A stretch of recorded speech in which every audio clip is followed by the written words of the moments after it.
So, I find it kind of interesting. I have never looked into Fae, right? Despite my love of combo shenanigans in Flesh and Blood, I've never looked at Fae or any of the Draconic ninja cards, right? But with Syndra around the corner with the Hunted, I thought it was about time. So, yeah, Phoenix Form.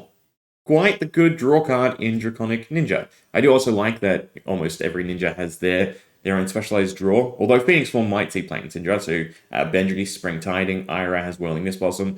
I don't think I've looked into Katsu's cards either, but nonetheless, Phoenix Form, 0 cost and potentially a draw 3, which means we can probably use it to generate quite the big hand, and of course that's what we're gonna do. So I'm going to turn Vest off since we don't want that to proc just yet, and turn Heatwave on since we're going to do Phoenix Flame. Yeah, Phoenix Flame shenanigans since we do have to set up 3 of them. So nice and simple. Our start is Phoenix Flame in hand, a few stuff set up, right? Amulet of Service are the big ones.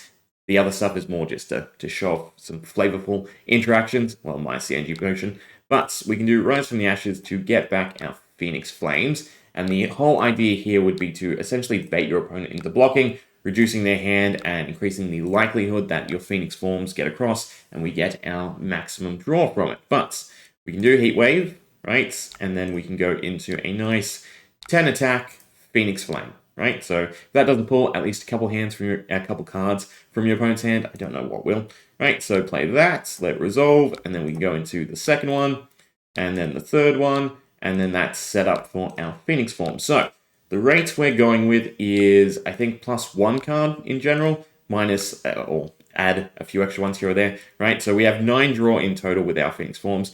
To get them back, right, we have to break the chain because we need the Phoenix Flames again, and we also need Memorial Grounds to put them back to the deck. So that's 6 cards, meaning that we can technically profit 3 cards every cycle of Phoenix Form, but we need to get Phoenix Form, so that's where the Amulet of Service comes in, and then that will end up getting us 1, which then draws 3, so we'll only profit 1 card each cycle, aside from this first one and the last chain as well. So overall, you will see my hand size increase, and that's probably a better way of explaining it, right, than my word vomit. But Phoenix Form for a 5, hopefully it hits, right? We've pressured 14 damage, so, fairly decent chance. But there's our first 3 cards. They're our final combo pieces, so don't mind them just yet. We'll forget about them.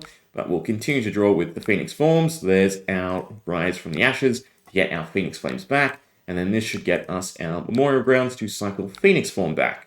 Beautiful. So then we are breaking the chain, and we're putting the Phoenix Forms back to the top of the deck so that we can draw them and continue to cycle through our deck. I think we're going to end up drawing through probably half the deck, right, which is quite nice, and then also set up for our finisher of Red Hot.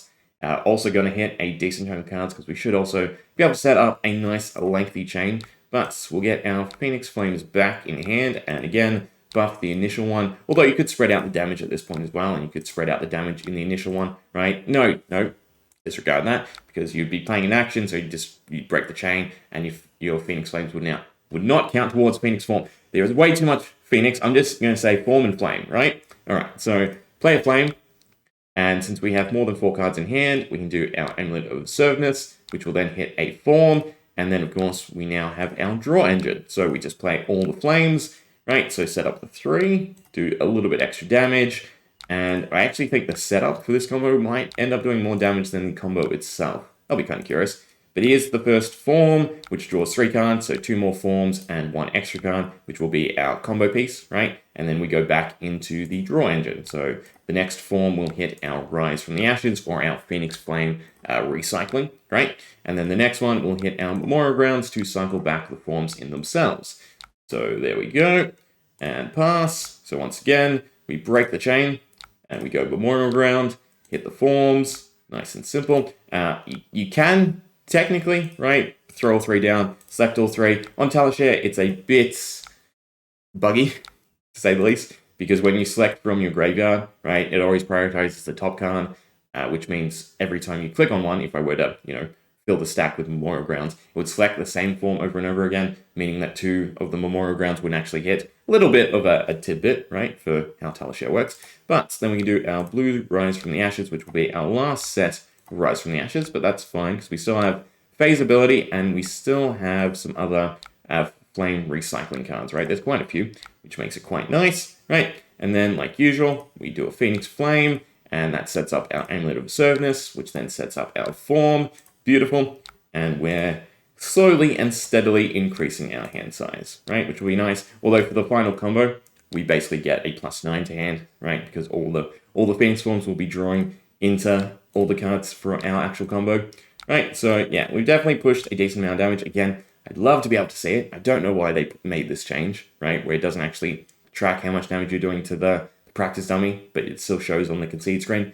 Anyway, back to the form, right? Draw 3 more cards, another combo piece, which would be another Spreading Flame, and then another set. And then I have to start using my noggin a little bit better, right? Of how we actually set this up. So we'll get our 3 more Memorial Grounds.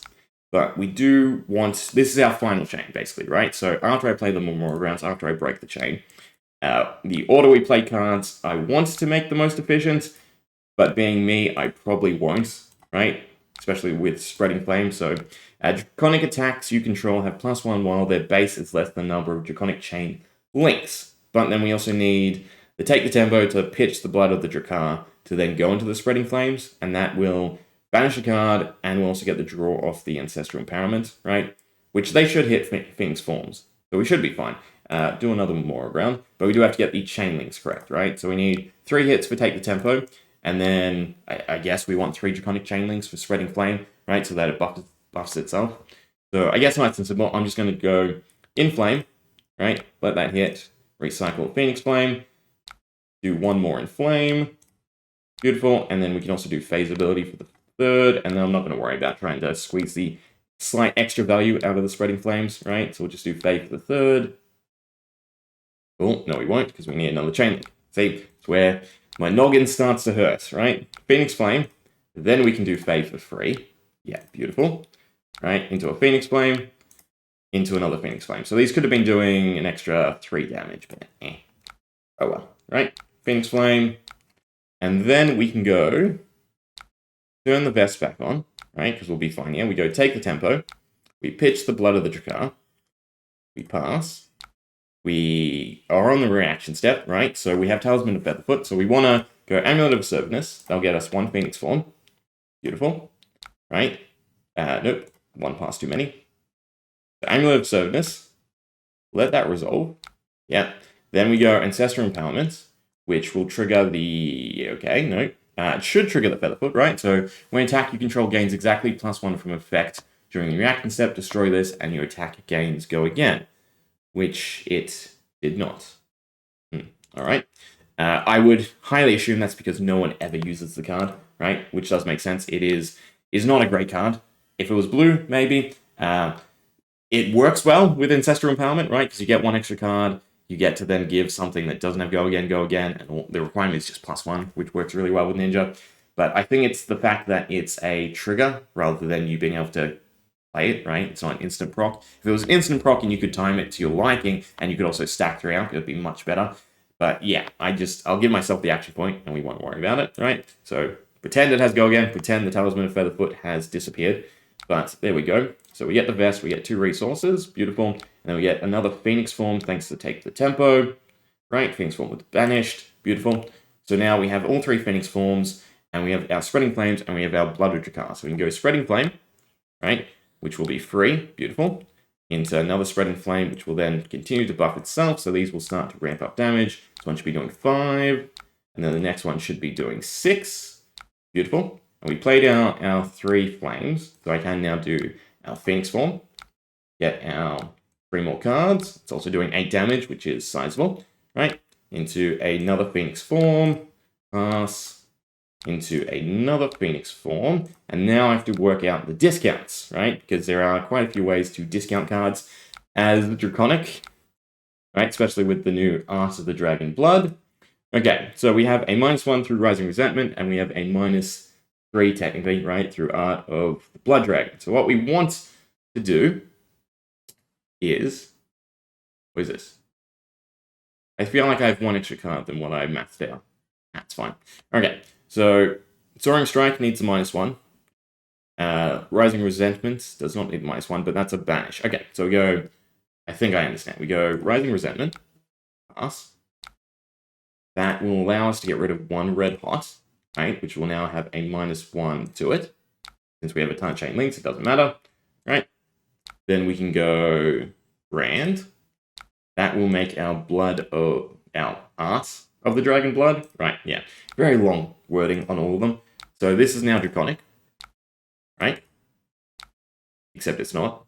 Okay, so also Klloo has not enabled the function of that card yet. That's fine. So when it stacks, if it is draconic, it gets go again, and the next 3 draconic cards you play this turn cost 1 less. So again, we'll have to cheat it a little bit. In action points, since they'll have go again, and an extra 3 resources. Although again, they have to be spread out, right? So then we can go close, let that hit. So did it get buffed? 4. That's interesting. So it counted as draconic, right, in terms of spreading flames, but not for its own internal effect. Interesting. Okay, but then since we have the -1 from it, Soaring Strike is now free, right? So Soaring Strike is free. That then lets us get rid of a Red Hot, which will now have go again, and this is what allows us to chain the Red Hots together. So Red Hots, another Soaring, which will then allow us to get the other Red Hots. Pass, pass, pass. And another Red Hots. Now, how do I remember which one has go again and which one has the minus cost?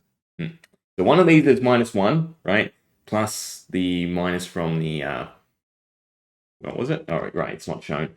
The minus from, no, it was. Yeah, -1 from Rising Resentment and -1 from the Blood Art, right? So resource-wise, 2, 4, 6, -1, 5. So we have the exact amount, correct?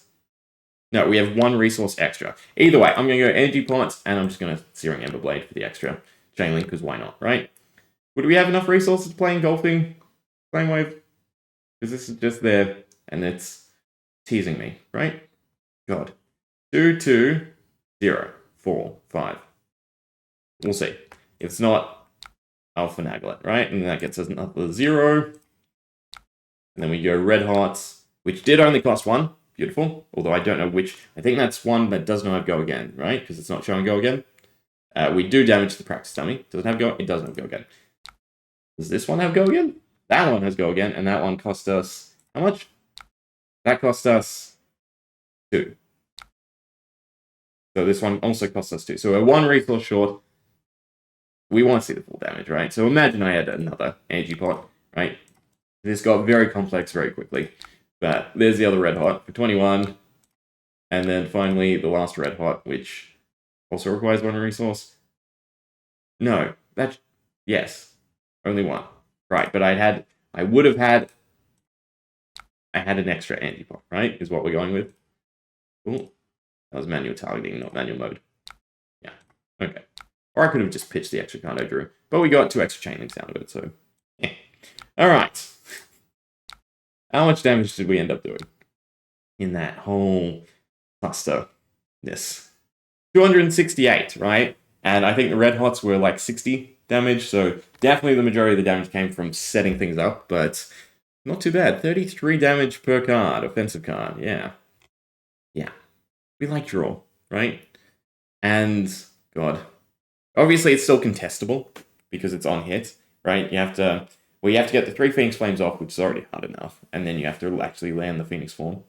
Yeah, but still, 3 cards seems quite nice on that. Anyway, I hope you enjoyed the Fae shenanigans. Yeah, it gets me excited for what we can do with Syndra. Might end up plucking the Phoenix Flames. Anyway, see ya.